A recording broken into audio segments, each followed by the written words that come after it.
When the Caribbean learned to fear two women. The sea looks harmless that morning, blue and wide and lazy, the kind of calm that tricks sailors into thinking today will be easy. A merchant ship cuts across the water, heavy with sugar, rum, and the kind of silver that makes men careless. Then the wind shifts. A dark sail rises on the horizon. Not just pirates, worse, fast pirates.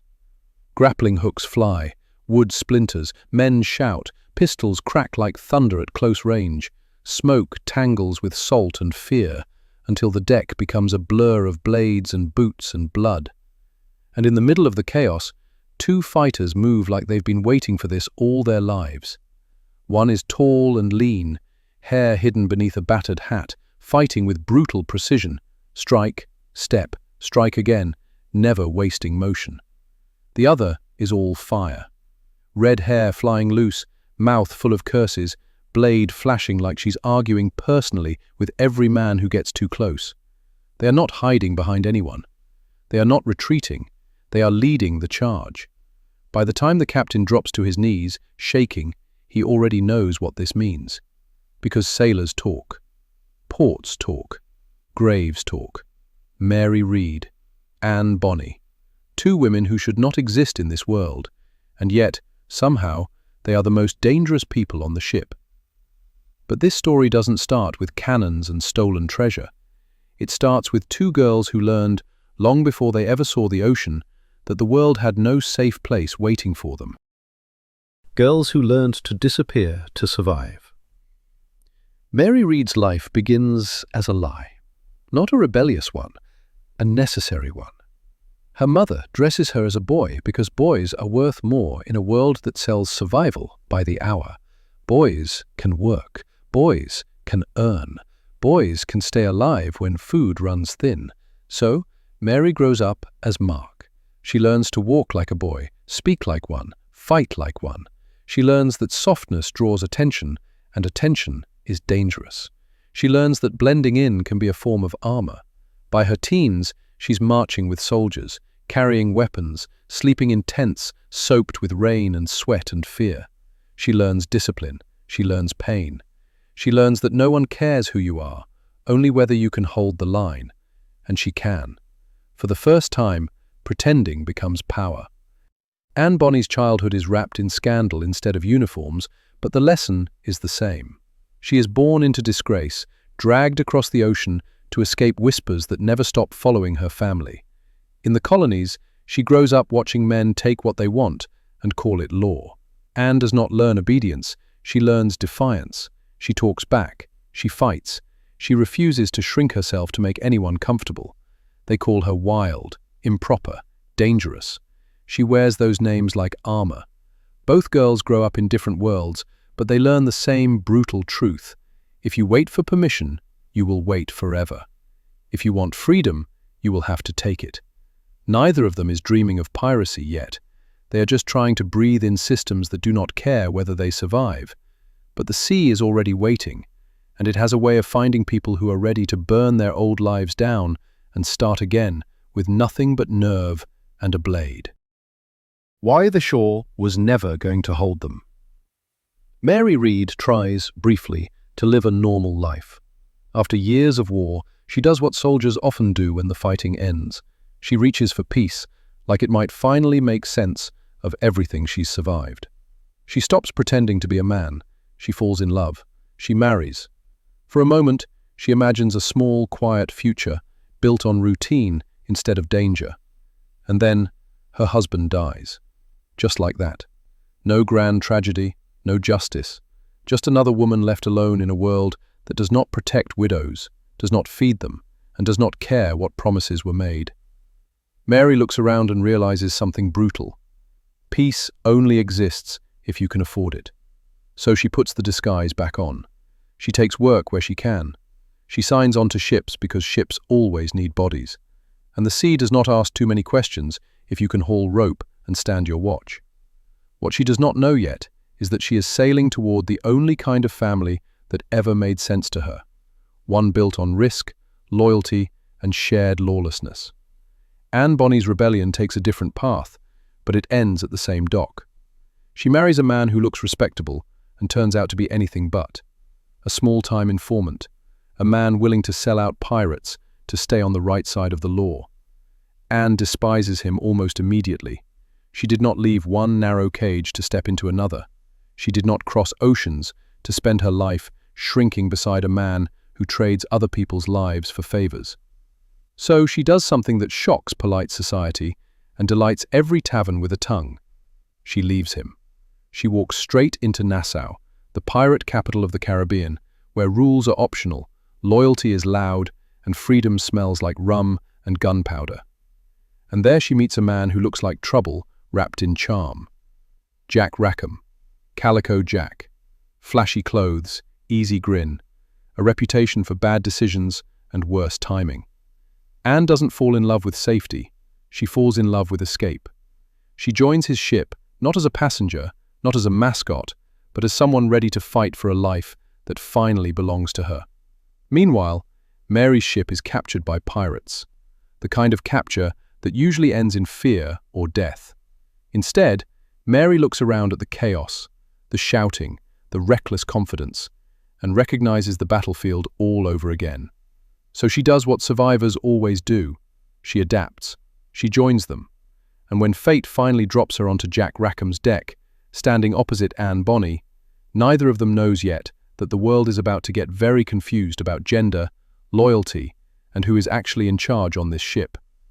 Two women, both disguised in different ways, one hiding her body to survive, one refusing to hide her fury to belong, both running from lives that tried to shrink them. The sea has been collecting them, piece by piece, and now it's about to unleash them together. The secret that turned two outlaws into sisters in arms. On Jack Rackham's ship, reputation is everything. You don't get respect because of who you are. You get it because of what you're willing to do when steel comes out and things get loud.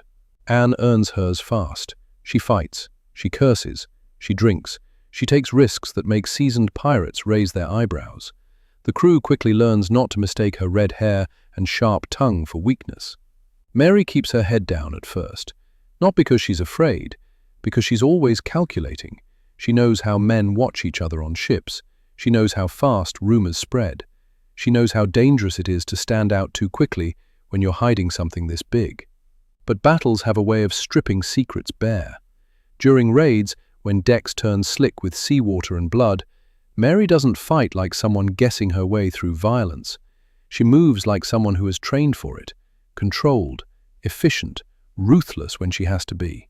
Anne notices, not just that Mary can fight, but how she fights, like someone who has already lost everything once and refuses to do it again. The attraction comes first, then the curiosity, then the suspicion. Depending on the version of the story you hear, Anne confronts Mary thinking she's a man she's falling for, or she corners her because she senses something is off and she doesn't like mysteries on her own ship. Either way, the truth spills out in whispers, not shouts. Mary is not a man. She never was. And instead of betrayal, instead of disgust, instead of the fear that would have destroyed Mary's life if the wrong person found out, Anne laughs, not mocking, not cruel, relieved, because suddenly she isn't alone anymore. Two women, on a pirate ship, in a world that says both of them should be owned by someone else. What starts as trust hardens into loyalty. And loyalty, on the sea, is rarer than gold. They fight side by side after that, not just during raids, but during arguments, during punishments, during moments when the crew pushes back and tests who really belongs. And the crew learns something very important. You don't mess with one without dealing with both. They take risks together, they drink together, they protect each other's blind spots in battle. And slowly, something shifts on the ship.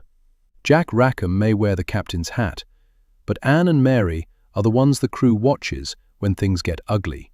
When rumors start spreading in ports about two ferocious fighters who board ships with pistols and cutlasses, cursing like sailors and hitting like soldiers, they don't talk about Calico Jack, they talk about the women. And that is not how pirate legends are supposed to work, because in every story the world tells about criminals and warriors and rebels, women are supposed to be prizes, not the threat, not the muscle, not the ones who keep showing up at the front of the fight. But Anne and Mary are done playing background characters when the women became the most dangerous thing on the ship. By the time Jack Rackham's crew starts making real noise in the Caribbean, word is already spreading from port to port. Not just about stolen ships, not just about bold raids, but about the two fighters who don't back down when muskets are raised. Because here's the part that keeps showing up in witness reports, court testimonies, and terrified survivor stories. When battles broke out, when cannons roared, when pirates scrambled for cover, Anne Bonny and Mary Read stayed on deck. They didn't hide below. They didn't pretend to be passengers. They fought. Pistols first, then blades, then whatever was in reach when steel got tangled and people started falling. One account says they swore louder than the men. Another says they fought like fiends. Another says they were the only ones still standing when the rest of the crew had been wounded or scattered. And sailors notice things like that. On pirate ships, courage is currency, fear is debt. And Anne and Mary were rich in the one thing that keeps you alive when everything goes wrong: nerve. They become the ones sent forward in dangerous boardings, the ones trusted to hold captured decks, the ones who don't hesitate when prisoners resist. And slowly, quietly, something flips. Jack Rackham is flashy. He loves bright flags and bold gestures and a good reputation in taverns. But when fights start, when things turn real, the crew looks to Anne and Mary, not for permission, for reassurance. Because they don't just fight hard, they fight smart. They protect each other's backs. They keep moving when others freeze. They don't panic. And in the lawless floating pressure cooker of pirate life, that makes them terrifyingly reliable. Ports start whispering about the two women on Rackham's ship. Not curiosities, not mascots, problems. And the irony is thick enough to choke on. Because while Anne and Mary are becoming the backbone of the crew, Jack Rackham is becoming the headline. His bright calico clothes, his bold flag, his taste for spectacle. The men in power will remember his name. But the men who face down his crew, they remember the women who charged first. And that reputation is exactly what draws the wrong kind of attention. Because piracy only works as long as authorities are slow, distracted, or underpaid. Eventually, someone decides to make an example. And that someone sends hunters. Not sailors, not merchants, but trained privateers, paid to wipe Rackham and his crew off the water. And when they finally catch up, it won't be in a heroic broadside battle with cannons blazing. It will be at night, in bad weather, with half the crew drunk. And Anne and Mary will learn the hardest lesson of outlaw life. Being brave does not make you untouchable. It just makes your fall more dramatic. Captured, judged, and too defiant to die quietly. The attack comes in the dark. Not a heroic sea battle with flags snapping and cannons roaring, but a sudden, brutal strike in the middle of the night off the coast of Jamaica. A British privateer ship, sent specifically to hunt pirates, slams into Rackham's sloop, while most of the crew is drunk below deck. Chaos erupts. Men stumble up half awake. Some never make it back on deck. Some hide. Some freeze. But two figures charge into the fight fully armed. Anne Bonny, Mary Read.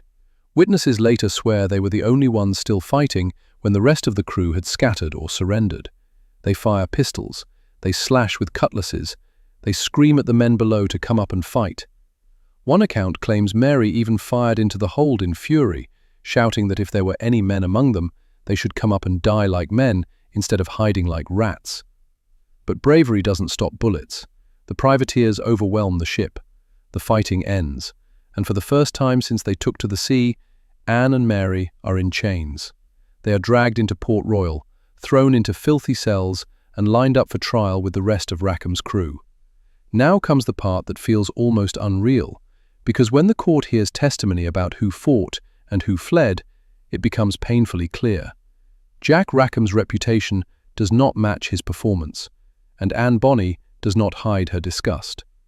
When she is allowed to speak to him after sentencing, she delivers a line that will follow both of them into history. "I'm sorry to see you here, but if you had fought like a man, you need not have been hanged like a dog." Cold, public, unforgiving.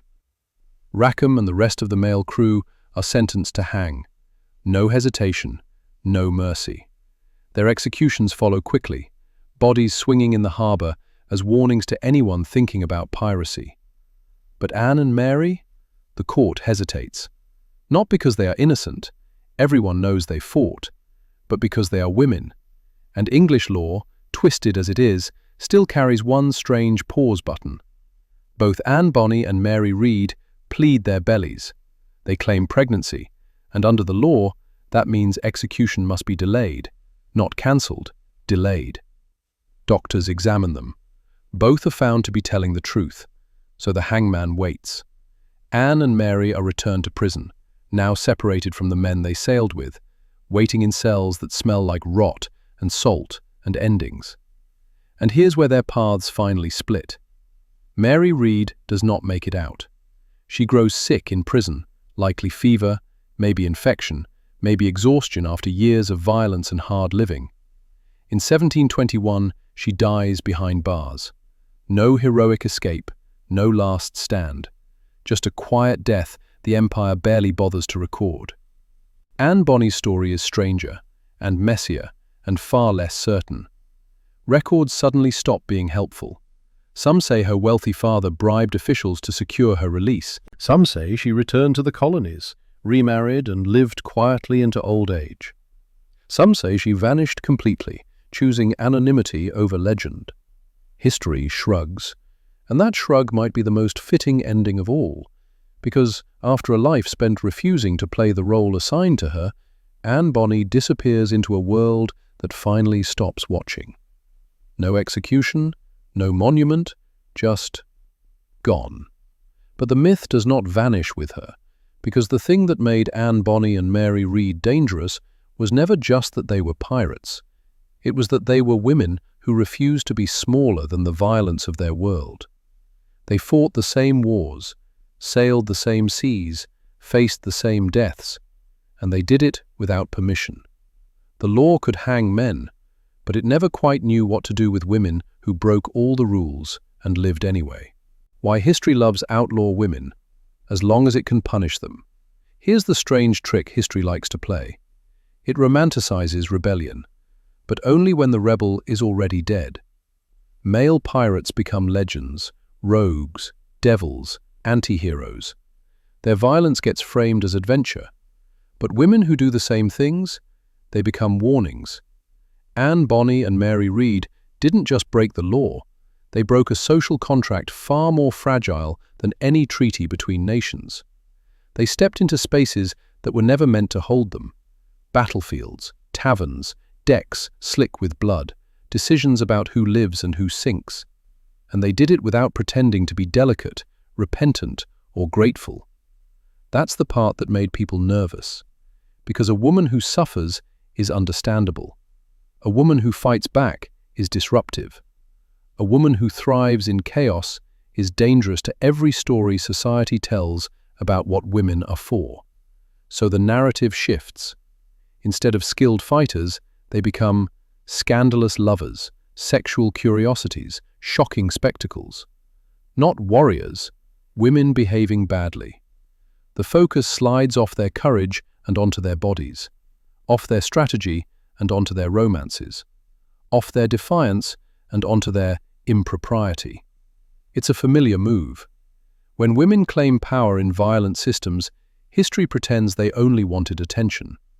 But Anne and Mary weren't chasing notoriety. They were chasing control over their labor, over their bodies, over their survival. And piracy, brutal as it was, gave them something the world never offered: choice. They chose where to sail, who to fight, who to love, who to be. And that kind of freedom is intoxicating and terrifying to any society built on strict roles. So after their capture, the story changes again.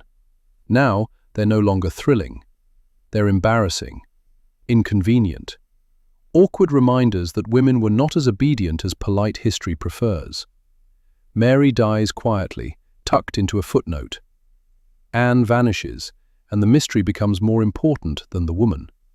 Because unresolved women are easier to mythologize than to understand. And that might be the cruelest part. Their lives were extraordinary not because they were wild, but because they refused to accept the futures handed to them. They did not wait for rescue. They did not wait for marriage to improve things. They did not wait for permission. They took space in a world that punishes women for standing in the wrong place. And for a brief, violent, blazing moment, it worked. That they were pirates. It was that they were women who refused to be smaller than the violence of their world. They fought the same wars, sailed the same seas, faced the same deaths. And they did it without permission. The law could hang men, but it never quite knew what to do with women who broke all the rules and lived anyway. They didn't ask to be remembered. They just refused to disappear. Here's the part history never knows what to do with. Anne Bonny and Mary Read were not trying to become symbols. They were not trying to make statements about womanhood or freedom or rebellion. They were trying to survive. In a world that offered women only a handful of acceptable futures, wife, servant, widow, or ruin, they chose something else entirely. They chose risk. They chose violence when violence was already everywhere. They chose loyalty to each other over loyalty to any empire or law written by men who would never protect them anyway. And for that, they were punished.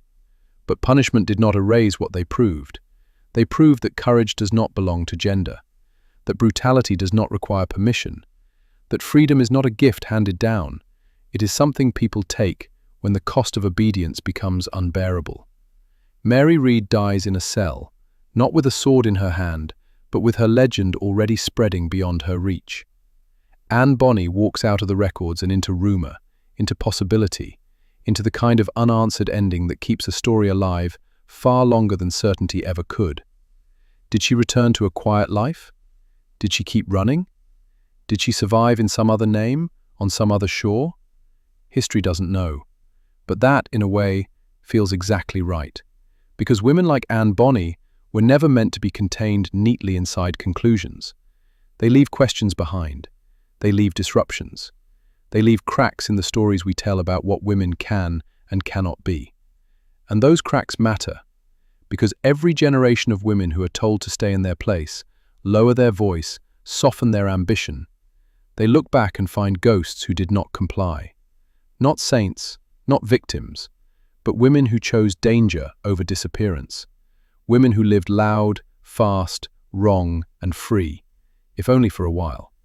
So, when history calls Anne Bonny and Mary Read pirates, criminals, scandals, it is not entirely wrong. But it is not the whole truth either. The whole truth is simpler and more unsettling. They were women who refused to accept the lives assigned to them, and the world has never quite forgiven women for that. And that's where we leave her, on the page, in the archive, in the rumor, in the shadow she carved into history. Maybe she was a villain. Maybe she was a victim. Maybe she was something far more dangerous, a woman who refused the role she was handed. But one thing is certain, the world wasn't ready for her then, and it still isn't now. If you enjoyed falling down this rabbit hole of power, defiance, and the women history tried to bury, make sure you're here for the next chapter, because there are more of them, more rebels, more survivors, more legends disguised as scandals. Until next time, keep questioning the stories you were told, and keep an eye on the women they warned you about.